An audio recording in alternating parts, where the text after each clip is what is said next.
I want to tell you about the most insane theft in history. No guns, no explosions, no dramatic car chases, just a guy, a sandwich, and $100 million in diamonds. And somehow, he almost got away with it. Picture this, a team of thieves spent months renting office space inside the most secure diamond building in the world. Not breaking in, renting, like normal businessmen. They walked in every day with briefcases, nodded at the security guards, took the elevator. They were studying every camera, every lock, every alarm. From the inside, the Antwerp Diamond Center in Belgium had 10 layers of security, magnetic sensors, a vault door with over 100 million possible combinations, motion detectors, the works. None of it mattered. On a Friday night in February 2003, they taped a homemade magnetic device to the alarm sensor, disabled it completely. They drilled into the vault, spent the whole weekend emptying 123 safe deposit boxes, $100 million in diamonds, gold, and jewelry. Gone. When staff arrived Monday morning, the vault looked like it had been surgically cleaned out. Police found almost nothing. No prints, no footage, no witnesses. And then, one of the guys left a half-eaten sandwich near the vault. His DNA was on it. That's how they got caught. Not by some genius detective. Not by high-tech surveillance. A sandwich. In 2005, a group of thieves in Brazil rented a property 2 blocks from the Banco Central. Basically Brazil's version of the Federal Reserve. They set it up as a landscaping business. Completely legitimate looking. Trucks coming and going, workers carrying bags of soil out every day for 3 months. Except they weren't moving soil, they were tunneling 256 feet directly under the city streets, under a parking lot, and straight up through the floor of the bank vault. The tunnel had lights, ventilation, wooden support beams, cart tracks. They broke through on a Saturday, and when they looked up, there it was. The vault, right above them. They spent 2 full days loading cash. The smart part? They only took old bills. One's scheduled to be destroyed anyway. Non-sequential. Almost impossible to trace. $70 million.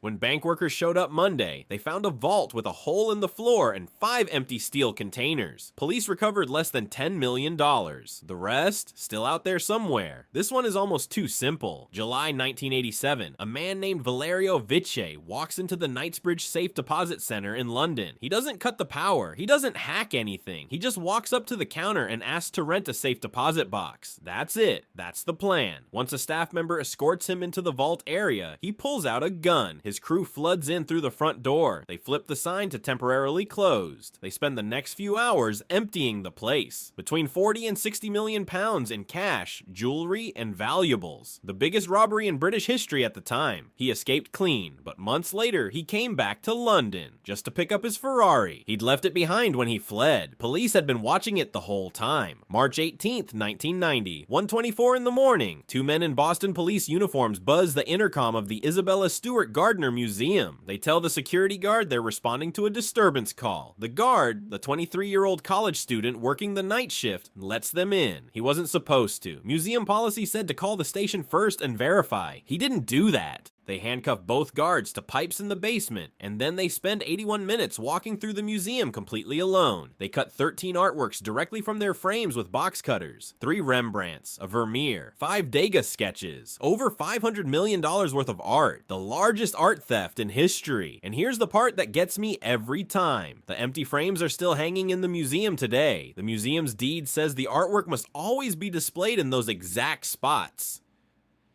So they just leave the frames there, waiting. No arrests, ever. The paintings have never been found. Okay, I need you to imagine this. It's July 1976. A man named Albert Spagyari climbs into the sewer system beneath Nice, France. He's carrying welding equipment, food, wine, and a portable toilet. He is planning to stay down there for the weekend. Weeks earlier, he had already mapped the entire underground system. He found a spot directly beneath the Societe Generale Bank vault. So on a Saturday night, working from below, his team drills and burns through 2 meters of reinforced concrete, while the bank sits completely empty above them. They break through, spend all of Sunday emptying 400 safe deposit boxes, cash, gold bars, jewelry, around 50 million French francs. Before they leave, Spagyari writes a message on the vault wall. Without weapons, without hatred, and without violence. He was eventually caught and put on trial, but during the court hearing, he jumped from a second-floor window onto a waiting motorcycle parked below. He was never recaptured. He died a free man in 1989, Easter weekend, April 2015, a group of thieves breaks into Hatton Garden, the most famous jewelry district in London, and the guys who pulled it off, their average age was 66, the oldest was 76. The ringleader was a retired career criminal who hadn't done a job in decades. They planned the whole thing meeting at a pub. They abseiled down a lift shaft, rented a drill, bored through reinforced concrete. They cleared 73 safe deposit boxes over 2 days, 14 million pounds in jewels, cash, and gold. The judge called it the largest burglary in English legal history. And how did police catch them? They kept meeting at the same pub afterward to celebrate. CCTV caught the whole thing. This last one isn't a heist in the traditional sense, but I think it might be the most significant theft in human history. April 2003. American forces are taking control of Baghdad. The staff at the Iraq Museum realize their building has no military protection. They contact authorities. They're told soldiers are coming. No one comes.